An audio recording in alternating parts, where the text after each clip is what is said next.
ஆண்டவராகிய இயேசு கிறிஸ்துவின் நாமத்தில் உங்களுக்கு வாழ்த்துக்கள். எல்லாரும் எப்படி இருக்கீங்க? சுகமா இருக்கீங்களா? சந்தோஷமா இருக்கீங்களா? இந்த நாளிலும் ஆண்டவர் கொடுக்கிற ஆசீர்வாதமான வார்த்தை பிரசங்கி 10ஆம் அதிகாரம் 10ஆம் வசனம், எக்லிசியாஸ்டிஸ் சாப்டர் 10 verse 10. இருப்பு ஆயுதம் மழுங்கலாயிருக்க அதை ஒருவன் தீட்டாமல் போனால் அதிக பலத்தை பிரயோகம் பண்ண வேண்டியதாகும். ஆகையால் ஒரு காரியத்தை செவையாய் செய்வதற்கு ஞானமே பிரதானம். அருமையான தேவனுடைய பிள்ளைகளே, நம்முடைய வாழ்க்கையில நாம் நம்முடைய புத்தியை நாம் தீட்ட வேண்டும். இல்லை என்றால் நாம் அதிக கஷ்டப்படுவோம். எப்படி என்றால், ஒரு மனிதன் ஒரு கோடாலியை பயன்படுத்தி ஒரு மரத்தை வெட்டும் பொழுது கொஞ்ச நேரத்துல அந்த கோடாலியானது மழுங்கி போய்விடுகிறது. அதனாலே அவன் அதிக பலத்தை பயன்படுத்தி அந்த மரத்தை வெட்ட வேண்டியதாக இருக்கும். அவன் எளிதாக அந்த மரத்தை வெட்ட வேண்டும் என்றால் அந்த கோடாலியை அவன் என்ன செய்ய வேண்டும்? அவன் தீட்ட வேண்டும். அதே போல நம்முடைய வாழ்க்கையில நாம் எதையுமே எளிதாக செய்ய வேண்டும் என்றால் நம்முடைய புத்தியை தீட்ட வேண்டும்.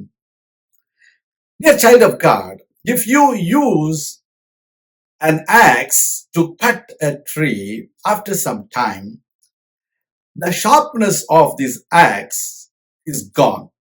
So you need to sharpen the axe so that you will not use much effort or strength to cut the tree. The same way, if you want to make everything easy in your life, you need to use your wisdom. You need to sharpen your wisdom. If you don't sharpen your wisdom, you will have less knowledge. You will have to struggle to complete something that you need to complete. There are sharp people, those who are successful in their life because they keep their brain sharp. They keep their wisdom sharp. They keep their mind sharp. They keep their knowledge sharp. So sharpness is coming only from God.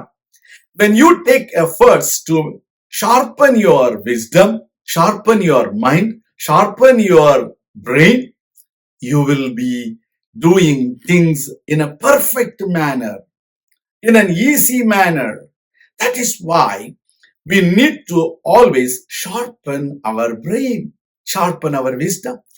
So you need to always exercise how to make sure your mind is sharp.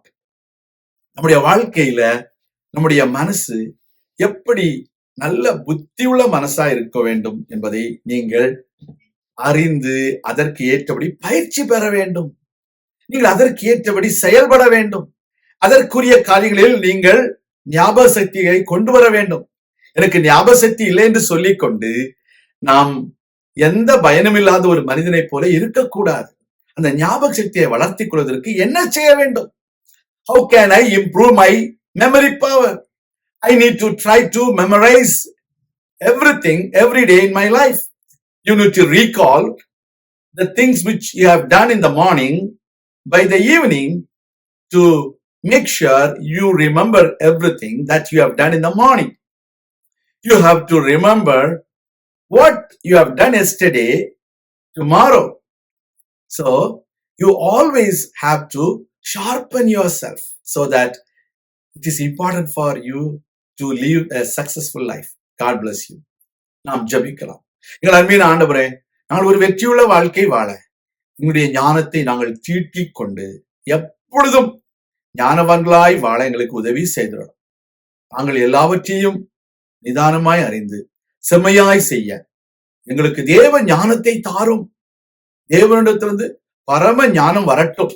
எங்களை ஒப்புக் கொடுக்கிறோம். எங்களை ஆசீர்வதியும். இயேசு கிறிஸ்துவின் நாமத்தில் ஜெபிக்கிறோம் எங்கள் நல்ல பிதாவே, ஆமேன். கர்த்தர் தாமே உங்களை ஆசீர்வதிப்பாராக. ஆமேன்.